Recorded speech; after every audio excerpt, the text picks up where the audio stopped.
சட்டப்பேரவை தேர்தலுக்கான வாக்குப்பதிவு தொடங்கியது. 70 தொகுதிகள் கொண்ட டெல்லி சட்டப்பேரவையில் ஒரே கட்டமாக வாக்குப்பதிவு நடைபெற்று வருகிறது.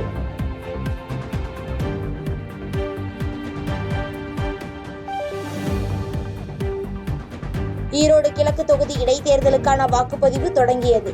பதற்றமான வாக்குச்சாவடிகளில் கண்காணிப்புகள் தீவிரம்.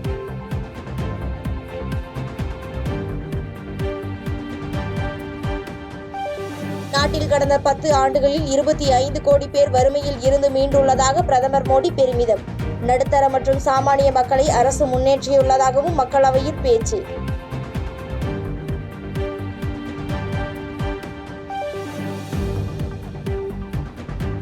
ஆளுநர் மாநில அரசு இடையிலான மோதல் போக்கால் மக்களுக்கே பாதிப்பு.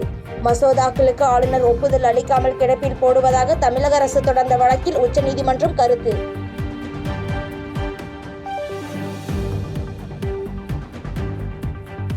ஆளுநர் எந்த அடிப்படையில் முடிவுகளை எடுக்கிறார் என்பதை நாளை தெரிவிக்க மத்திய அரசு தலைமை வழக்கறிஞர்களுக்கு உச்சநீதிமன்றம் ஆணை. அரசியல் சாசனப்படி மாநில அரசிடம் பேச்சுவார்த்தை நடத்தி ஆளுநர் முடிவெடுக்க வேண்டும் என்றும் அறிவுறுத்தல்.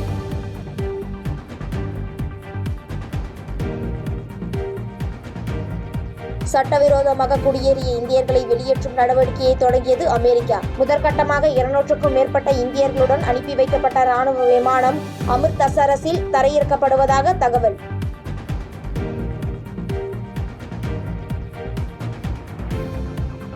பிரயாக்ராஜ் கும்பமேளாவில் இன்று பங்கேற்கிறார் பிரதமர் மோடி. திருவேணி சங்கமத்தில் புனித நீராடி வழிபாடு நடத்துகிறார்.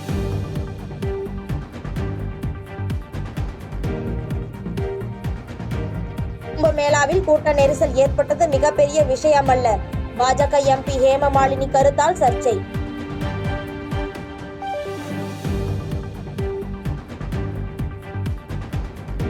திருப்பரங்குன்றம் மலை விவகாரம் தொடர்பாக மதுரை பழங்காநத்தத்தில் இந்து அமைப்பினர் போராட்டம். திருப்பரங்குன்றம் மலையை மீட்டெடுக்க வலியுறுத்தி முழக்கம்.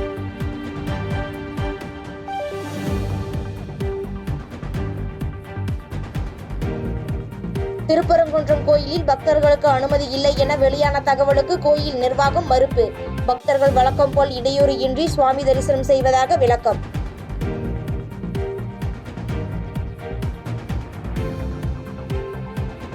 அண்ணா பல்கலைக்கழக மாணவி வழக்கில் பத்திரிகையாளர்களை துன்புறுத்தக்கூடாது. பறிமுதல் செய்த பத்திரிகையாளர்களின் செல்போன்களை திரும்ப ஒப்படைக்க சென்னை உயர்நீதிமன்றம் உத்தரவு.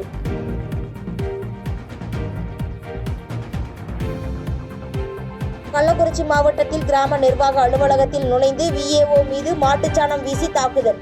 பணியிடை செய்யப்பட்ட ஆத்திரத்தில் தாக்குதல் நடத்திய கிராம உதவியாளர் கைது.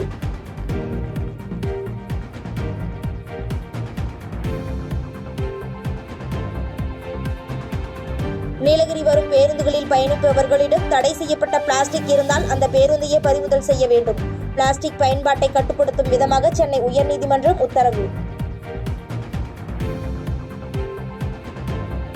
பழம்பெரும் நடிகை புஷ்பலதா காலமானார். வயது மூப்பு காரணமாக ஏற்பட்ட உடல்நலக் குறைவால் உயிர் பிரிந்தது.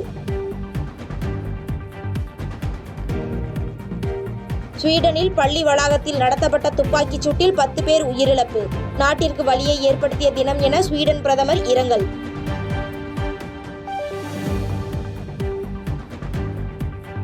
பாதகம் செய்பவரை கண்டால் நாம் பயம் கொள்ளலாகாது பாப்பா. மோதி மிதித்து விடு பாப்பா, அவர் முகத்தில் உமிழ்ந்து விடு பாப்பா. அண்மை செய்திகளை உடனுக்குடன் தெரிந்து கொள்ள இணைந்திருங்கள் எம் நாடு தொலைக்காட்சியுடன்.